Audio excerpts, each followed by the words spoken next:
سمجھے اسلام دشمن طاقتیں ہیں تو یقینی طور پہ اسرائیل کی جو دہشت گردی ہے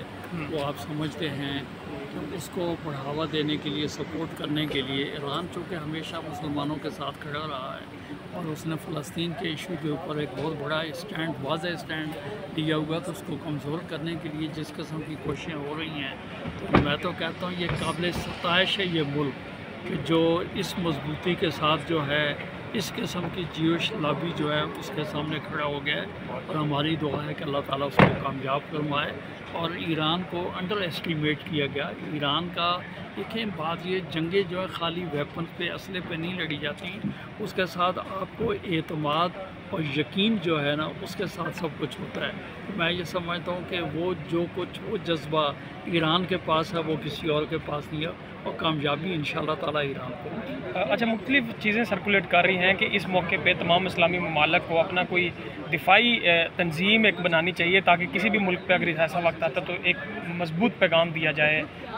اس حوالے سے آپ کیا سمجھتے ہیں کہ ایسا ہو سکے گا؟ بات یہ ہے کہ ہر ملک کی چونکہ معیشت اپنی اپنی ہے ہر ملک کا سسٹم نظام جو ہے اپنا اپنا ہے تو میں سمجھتا ہوں کہ جو اگر ادر یورپین کنٹریز دیکھ لیں یا دنیا میں کہیں بھی اس قسم کا جو سیٹ اپ جو ہے کہیں پہ بھی نہیں ہے تو میں یہ سمجھتا ہوں کہ مختلف فورم یقینی طور پہ ہیں لیکن اگر اس کو ریلیجیس طور پہ ورڈ کو اگر آپ ڈیوائڈ کر دیں گے تو میں سمجھتا ہوں کہ معاشی طور پہ آگے چل کے جو ہے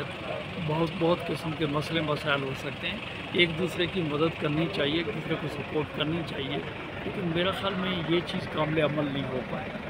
آخری اور بتا دیں کہ جس طرح خواجہ صاحب نے کہا ہے کہ جو اسرائیل کا جوہری ہتھیار ہے اس سے دنیا میں تشویش پائی جا رہی ہے دنیا کو خطرات لاحق ہیں تو اس کے اوپر کیا اقوام متحدہ کو اور عالمی فورم کو ایکشن لینا چاہیے؟ دیکھیں بات یہ ہے کہ جس طریقے سے انڈکلیئرڈ ویپن لے کر اسرائیل بیٹھا ہوا ہے اس طریقے سے اگر آپ دیکھیں دنیا میں کسی اور کنٹری جو کہ ابھی کوئی پریپریشن کے اسٹیجز پہ ہوتا ہے تو اس کے خلاف بہت قسم کی جو ہے ریزرویشن بہت قسم کی رکاوٹیں کھڑی ہو جاتی ہیں جو کہ اسرائیل کے معنی نہیں ہیں تو یقینی طور پہ اسرائیل جو ہے اپنے مذموم ارادوں کے لیے ایسی چیزوں کو یوز کرتا رہا ہے اور کرے گا تو میرے خیال میں اس کے اوپر بھی وہی ضابطہ اخلاق یا وہی طریقہ کار استعمال ہونا چاہیے جو باقی دنیا کے ممالک کے اوپر ہے اسرائیل کو ایک قسم کی ایگزمپشن دی جاتی ہے جو کہ دوسری نظر میں کہوں گا کہ اسرائیل کو انڈیو سپورٹ جو ہے وہ حاصل ہے اور اگر اس قسم کی صورتحال رہے گی تو میں سمجھتا ہوں کہ دنیا کا امن خطرے میں رہے گا